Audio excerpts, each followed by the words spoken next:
xabiibkeena Muhammad sallallahu alayhi wasallam wuxuu leeyahay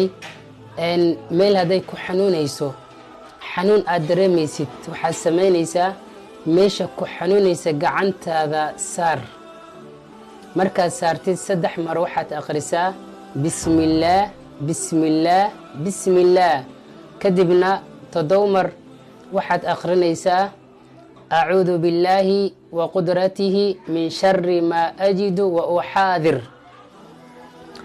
أعوذ بالله وقدرته من شر ما أجد وأحاذر أن آيات أخرنيسا إن شاء الله تعالى واتعاف ماذيسا